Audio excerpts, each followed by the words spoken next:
Lipton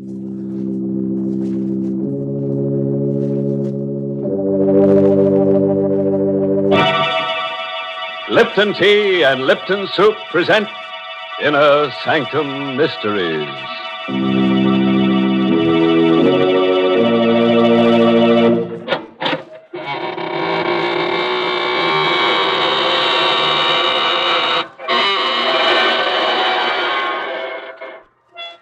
Good evening, friends of the Inner Sanctum. This is your host to welcome you through the creaking door.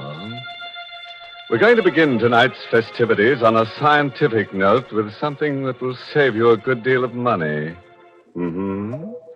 Yes, it seems that quite a few people have taken to turning off their refrigerators during this program.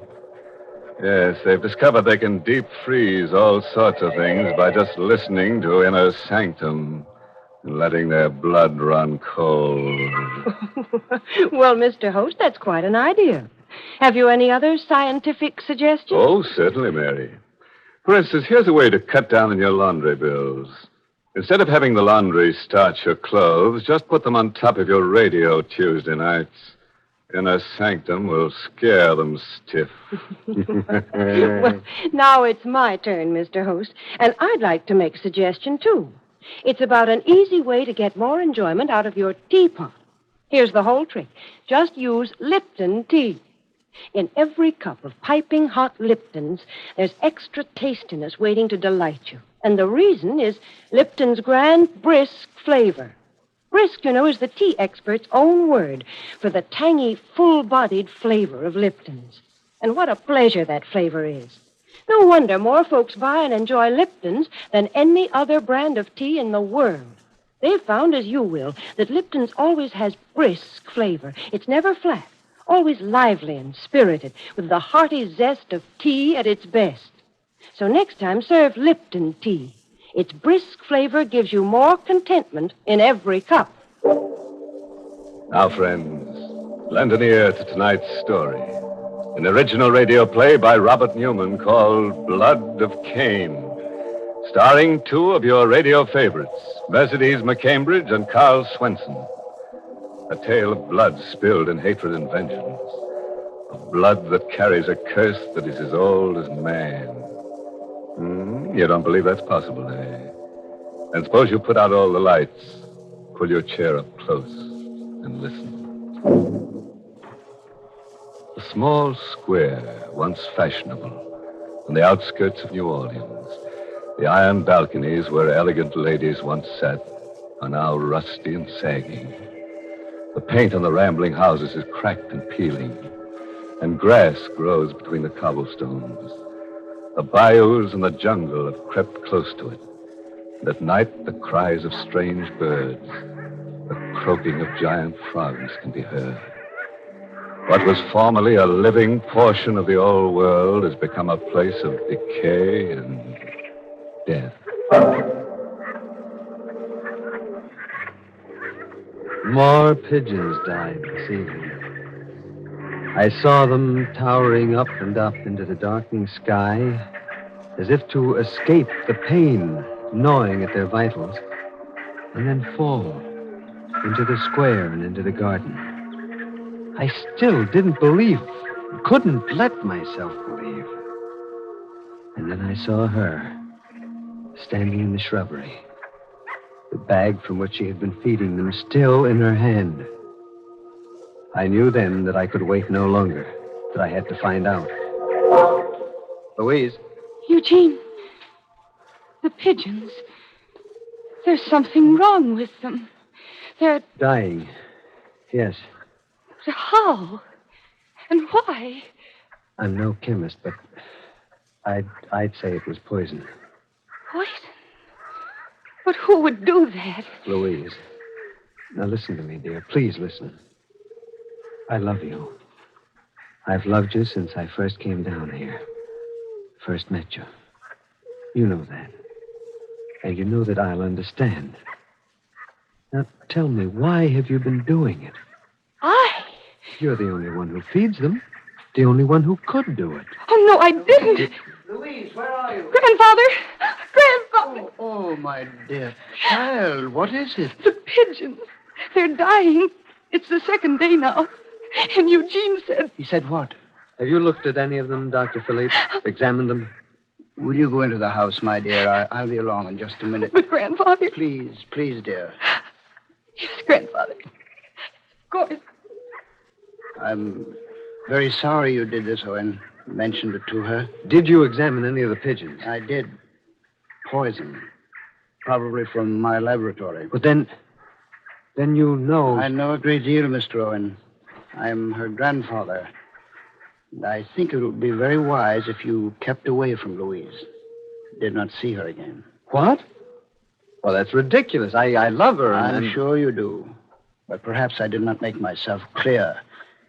If you continue to see her, it might prove dangerous for you.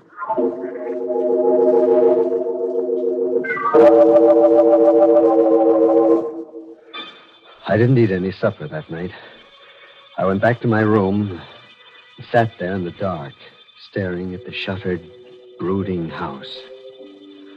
About 11 o'clock, the door of the doctor's house opened quietly, and Louise came out.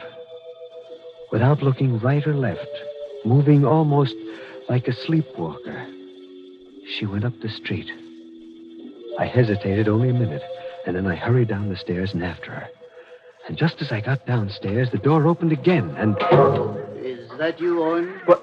Yes, Doctor. She just left the house. I was watching from the window. Yes, I know. She's done it several times, and this time I was determined to follow her and see where she goes. Look, she's hailing a cab. My car's right across the street. Quick.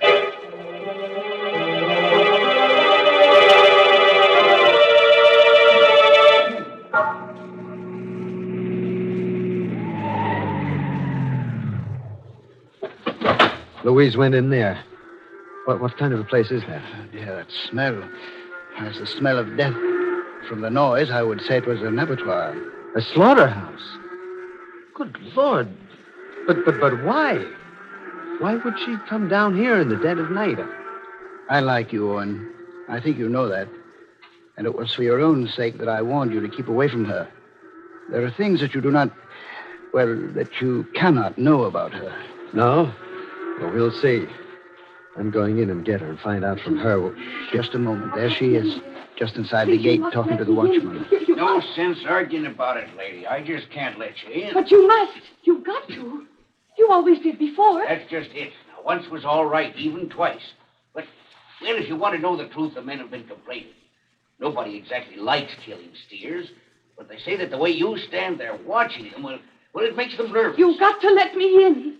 I'll make it worth your while. Now, Watching the killing? I've just got orders from the That's awful. It's horrible. I'm going in and get her. No. In the state she's in, well, having you come on her suddenly would have a very bad effect. But you wait here. I'll go. No, don't hit me. No. Louise. What in... Here. What happened? The watchman. This stone here on the temple. Louise! Why did you do this? I don't know. I had to get in here. He wouldn't let me in. Take her out to the car, Owen. Come on, let's go. He can't go now. Leave him lying there like that. He's hurt. He may be dying. No, it's not serious. He's just stunned. We can phone for an ambulance as soon as we get home. But we've got to get her away from here immediately.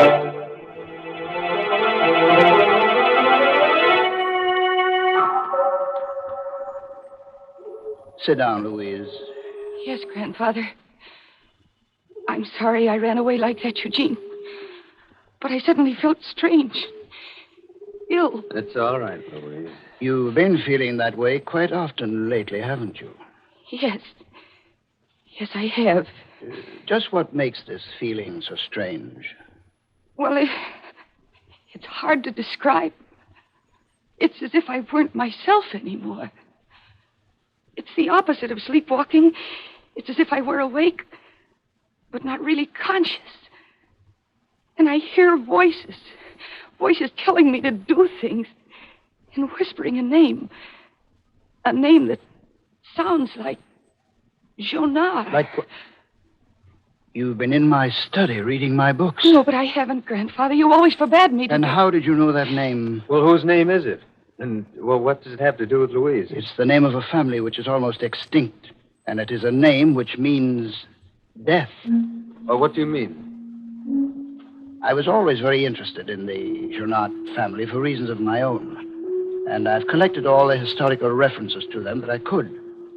These references start with the 13th and 14th century, but by the 15th century, they had become the traditional executioners of France. Executioners? And in those days, you know what that meant. It was a Journat who put the torch to Jeanne d'Arc.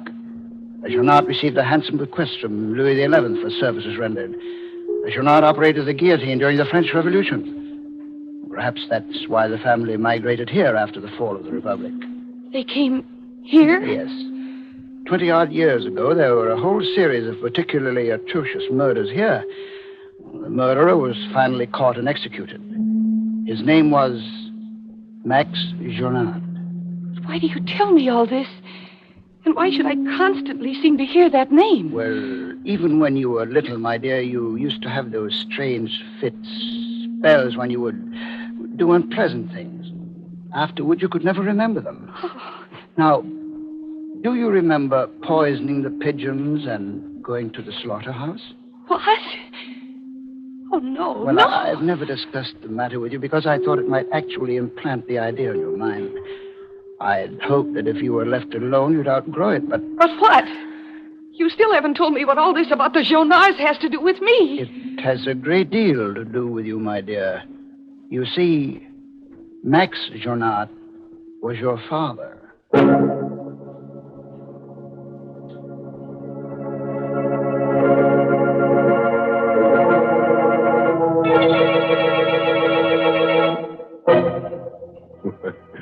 Well, now there's a girl with a real tradition in her family. A murderer for a father and a long line of ancestors who were real killer-dillers. I was beginning to get a little worried about her. Fooling around, poisoning pigeons and things like that. But I could see now that there was method in her madness. After all, practice makes perfect. Good gracious, Mr. Host. Louise may turn out to be a very dangerous person. Yes, Mary, she's not the kind of a character you'd like to have ringing your doorbell. I should say not. Why, usually, as our Lipton listeners know, a doorbell is one of the nicest, most friendly sounds there is. Because so often it means friends are dropping in for a visit. Of course, your first thought is to make them welcome. So after you've taken their coats and made them comfortable, pour them a cup of flavorful, spirited Lipton tea. You know, it's wonderful how Lipton's add sparkle to the conversation. For there's extra enjoyment in its grand, brisk flavor. Each sip is brimming with such lively, full-bodied tanginess. Yes, serve your friends Liptons when they call. And when you say goodbye to them at the door, you can be sure they'll come back for another visit and another cup of Lipton tea. That's a friendly suggestion, all right, Mary. And now, are we ready to get down to business again? The kind of business that Louise's family has specialized in for a good many years. Murder. Oh, I know that what she's been interested in so far is small fry, but I think from now on she'll really be cooking with gas. Just a moment later now. Sitting in Dr. Philippe's study, Louise and Eugene Owen stare at the elderly gentleman with shock and horror in their eyes. You mean my father was a murderer? Your father and his father before him, back as far as the family's history can be traced. Well, I don't believe it. And even if it is true, it's ridiculous to think this need to kill can be passed on from generation to generation. Well, of course, Owen, there is absolutely no scientific basis for it. Still, how else can you explain some of the things that Louise has been doing? Oh, it's true. It's true. These spells that come over me when I don't know what I'm doing. That name which I never heard consciously until... Oh, no, it can't be true. It can't. Oh, Louise, dear. No, Eugene, don't. Don't come near me. Don't touch me. If there's even a chance that it's so... Well, I didn't want to tell you. I was never very close to your father because he was a rather strange son-in-law. But if you want to know more about him, there is someone you should talk to. Joel Ferguson, down on Gaylord Street. He was the very last person to see your father alive.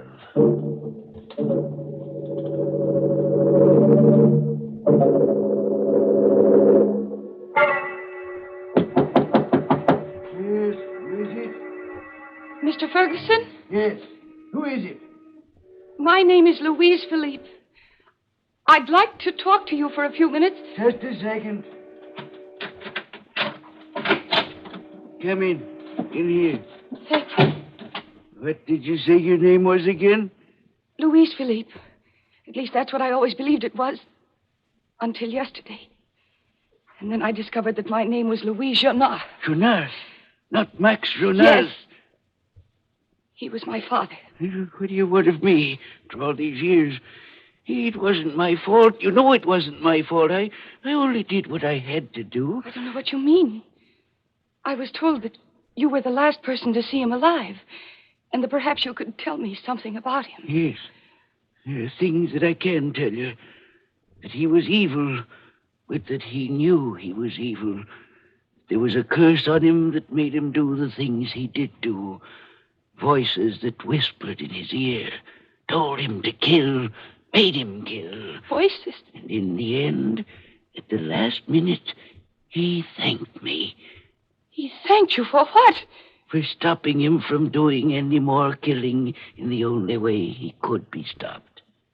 And when I put the rope around his neck... The rope? I was the state executioner. It was I who hanged him.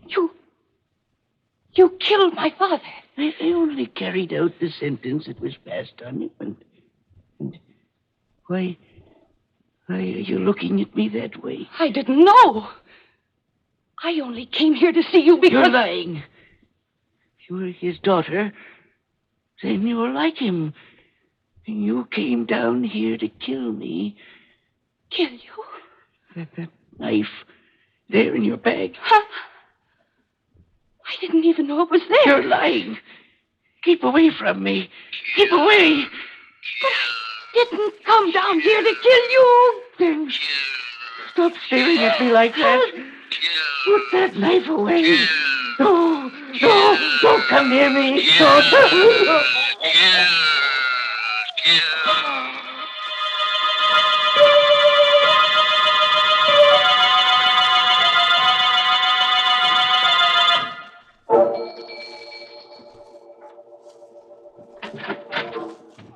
Good evening, Mr. Owen. Where's Miss Louise Benson? I must see her right away. I'm sorry, sir, but she's not in. She went out about a half hour ago. Oh. Well, where did she go? I'm afraid I don't know, sir. She didn't say. Well, what about Dr. Philippe? He's not in either, sir. He left right after Miss Louise as soon as he heard that she'd gone out. Oh? It seemed to me, sir, he looked rather worried. He said something about Mr. Ferguson. Ferguson? Great Scott. If she went down... Thank you.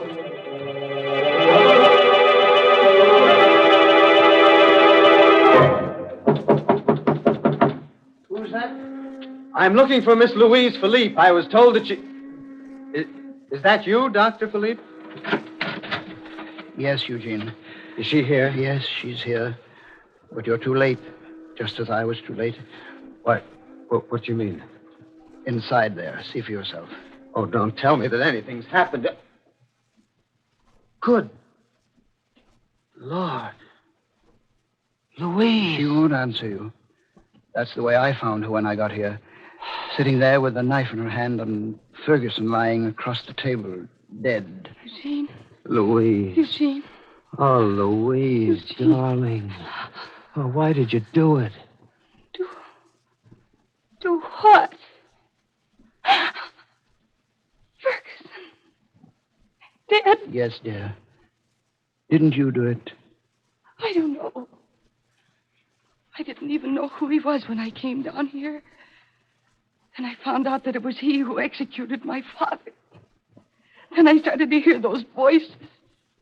Voices telling me to kill, that I had to kill. Then there was a knife in my hand. Oh, I can't remember. Voices. That's what Max said at the trial. That was the only defense he offered, but that he heard voices telling him to kill. It didn't save him. But in your case, a woman... What are you saying? Well, there's no sense even trying to escape. That would only make things worse, you know that? Yes, Grandfather. Except that there is only one way that things could be made worse. That is if I were allowed to live. But Louise, don't say that. You must... Oh, it's true, Eugene. For centuries, to be a Jonard meant to bear the mark of Cain. Well, I'm the last of the Jonards, and there must never be another. Well, I had not gone quite that far, my dear, but perhaps you're right. I am right. Goodbye, Grandfather. Eugene. Louise, come back. Wait. No, let her go, Eugene. She's my own flesh and blood. But I think that may be the best way after all. Yes? Well, we'll see. Louise! Wait, please! It's no use, Eugene. It's all very clear. Clear as witch's brew. Yes, it is. Yes, it is. Maybe it's because of our love that I understand. Maybe that was what was wrong with the Jonards. They never knew love, only hatred. But there is a cure. It lies there, in the river. Louise. No, please, dear. There's a curse on me, on all the Jonards that ever were. You're right. There is a curse, but not the kind that you think, dear. Listen, I was at the library all afternoon reading, and I think I understand now, for the first time. You understand what? The nature of the curse and how it can be ended. Because it can be ended in only one way.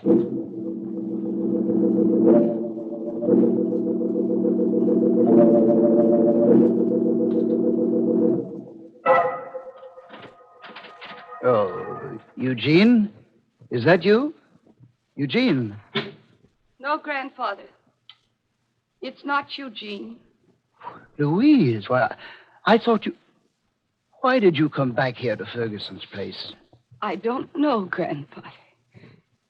The voices, the call in my blood, it's too strong. I tried. I wanted to end it finally and completely, either in the river or with the police.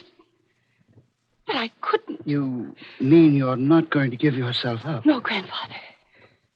I'm not going to give myself up. But that's not all I mean. Louise, you still got that knife? Yes, Grandfather. Walking up the street, realizing that I was still holding it, that it was red with blood. I think it was then that I knew for the first time what it meant to be a Jonard. Oh, look, Louise, you're completely distraught. That's only natural. But now, look, you put that knife down and let me take you home. I'll give you something that'll help you sleep, and then No, tomorrow... Grandfather, you won't give me anything. Ever again. Well, Louise, you're not going to kill me. Yes, Grandfather, that's just what I'm going to do. No, please don't. No, don't try to get away. I'm younger Louise, and quicker for than you. heaven's sake, Louise. Just one quick No, Louise, no, listen to me. Listen carefully. You can't kill me. There's nothing driving you to do it. You see, you're not a Jonard. What are you saying? It's true. I am a Jonard. Max Jonard was my son. But you're not evenly, distantly related to us. You're lying. You're lying. You're just saying that. No. I swear it's true. I changed my name when I studied medicine to avoid the stigma. But Max kept it. Your father was Louis Martin, the judge. You're lying. How is that possible? Well, because I adopted you after your father's death, for a reason. It was your father who condemned Max to death. He didn't know Max was my son, and I didn't tell him until later.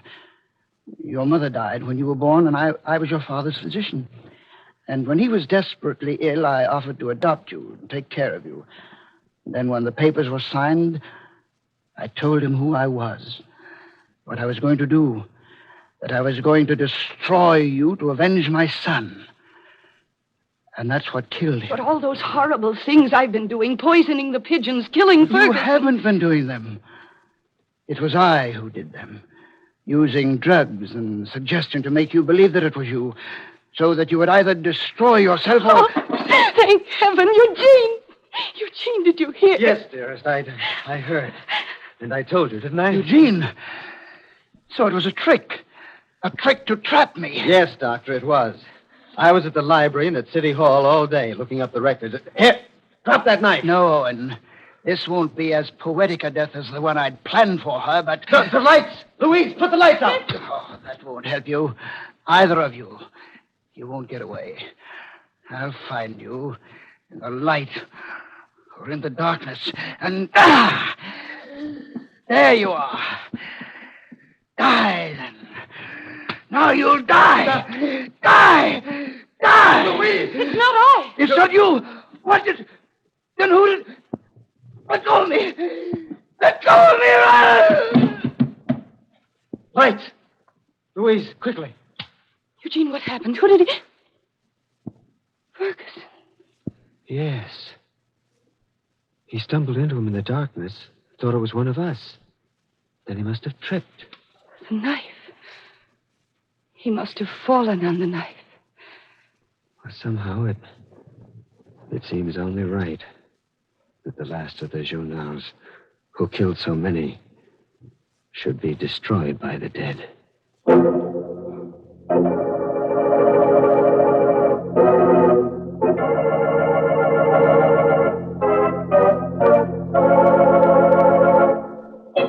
Oh. Too bad, Doc. You were a character we certainly could use on this program. But now at least you've got the perfect answer for the rest of your family when you meet them in wherever it is that dead murderers congregate. When they ask you who you were with last night, you can always say, "That was no lady, that was my knife." Well, I'm glad you could put a new point on that old joke, Mr. Host. Oh, I like to sharpen up an old saw now and then, Mary. Well, let me see what I can do along those lines. How about the best things in life are tea? Mary. I'm afraid your enthusiasm for Lipton's has got the best of you. Well, maybe you're right, Mr. Host. But it's so easy to be enthusiastic about Lipton's. Once you taste that marvelous brisk flavor, you can't help being a real Lipton fan. And that lively, zestful taste is something you folks should start to enjoy right now. Next time you visit the grocer's, get a package of Lipton tea. Try it. I know you'll enjoy it.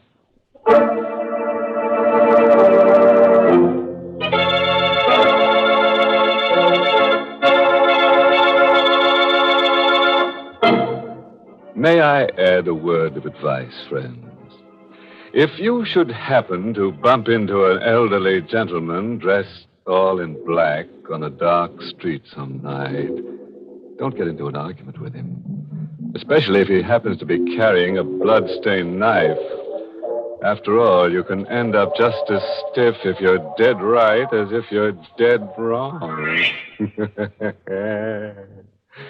Oh, by the way, this month's Inner Sanctum Mystery novel is The Pavilion by Hilda Lawrence.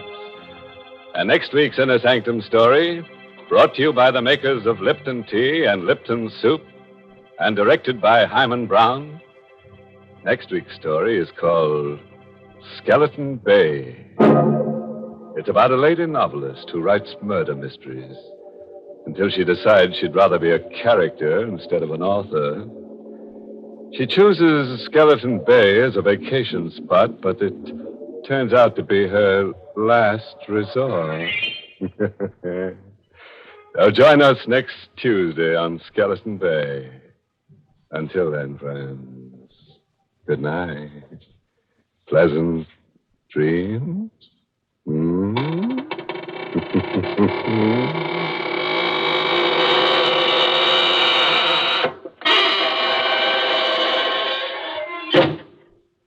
Ready in a jiffy and as tasty as can be. That's Lipton's Noodle Soup. It's a grand chickeny-tasting broth full of tender golden noodles. You'll love its fresh-cooked, homemade flavor. And Lipton's Noodle Soup is ready to serve in a few quick minutes. It's economical, too. It costs less and makes lots more than canned soups. Ask your grocer for Lipton's Noodle Soup Mix tomorrow. And don't forget to tune in next Tuesday night for another Inner Sanctum Mystery.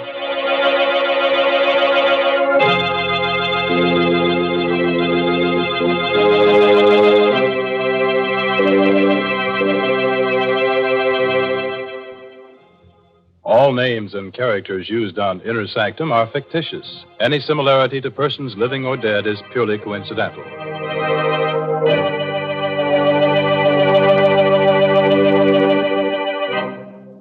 This is CBS, the Columbia Broadcasting System.